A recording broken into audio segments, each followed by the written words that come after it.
Ya, halo teman. Eh, saya akan mencoba menceritakan apa yang terjadi secara kronologis ya. 1 tahun terakhir kehidupan saya ini,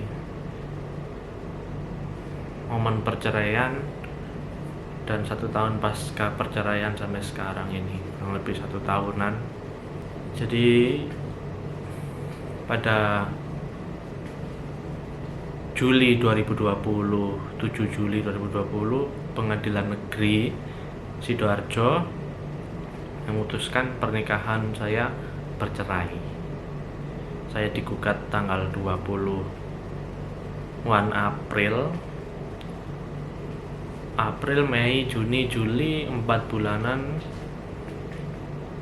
sudah ada keputusan cerai. Karena setiap panggilan sidang saya datang, saya ikuti semua prosedur perceraiannya, karena pada waktu itu saya berpikir bahwa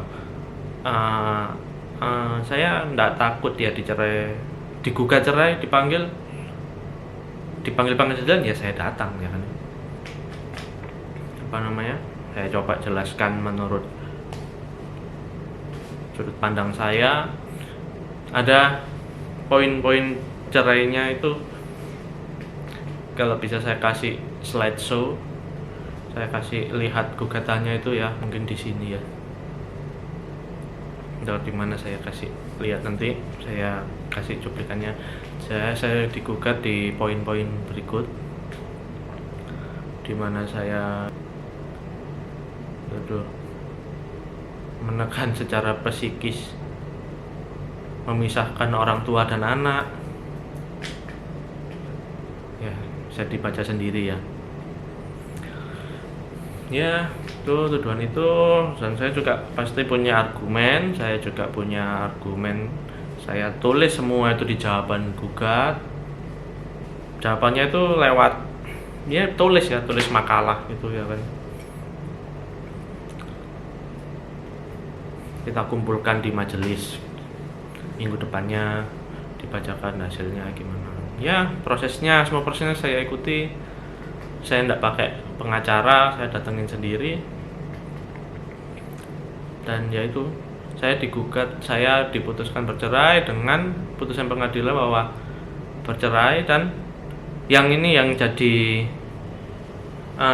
note tersendiri itu ya, pengadilan hanya memutuskan itu pernikahan bercerai, tapi tanpa mengatur lebih rinci, lebih detail hak asuh anak.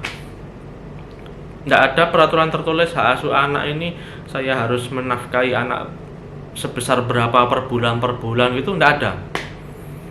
Ditulisnya hanya bercerai, karena keinginannya dari pihak istri itu juga hanya bercerai. Dan secara verbal majelis pengadilannya itu berbicara bahwa anak diasuh bersama, itu kata ibu majelis waktu itu. Hanya secara verbal, tidak secara tertulis. Secara tertulis tidak ada hak asuh anak ikut siapa, biaya saya nafkahi berapa, itu tidak ada. Nah, ini yang nanti ke depan jadi suatu prahara lagi ke depan. Nanti saya akan ceritakan juga. Jadi singkat cerita, gugatan terus berlangsung meskipun sudah ditengahi di konseling hamba Tuhan ya, pendeta gitu ya, saksi nikah. Saya sudah berusaha dikonselingi, ternyata tidak juga mencabut gugatan cerai. Situasinya sudah tidak enak gitu. Jadi per awal Mei puncaknya, dia bilang ke saya bahwa ya saya dianggap tidak kontribusi lagi di rumah tangga. Jadi singkat kata, saya diusir dari rumahnya karena saya tinggal di rumah mertua setelah nikah saya diusir. Per awal Mei saya sudah kembali lagi ke rumah orang tua saya. Per awal Mei. Jadi setelah per awal Mei, Juni itu panggilan sidang setiap minggu sekali. Itu juga apa ya, saat-saat terberat dalam hidup saya, saat-saat yang paling membingungkan, bikin pusing, bikin resah, nggak bisa tidur. Bobot saya tuh turun 8 kilo sejauh yang saya ingat. Saya kayak orang nggak keramut ya kan ya. Ini gambarnya, ini saya ada foto bulan Juli waktu itu, brewok saya panjang sekali, nggak keramut. Nggak keramut itu apa? Nggak terurus ya. Ini Juni, 7 Juli cerai. Yang spesialnya itu pada tanggal 8 Julinya itu saya berulang tahun.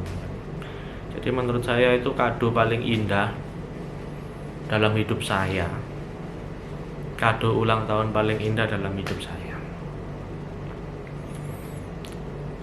Jadi saya lanjut ke sesi berikutnya. 1 bulan setelah bercerai.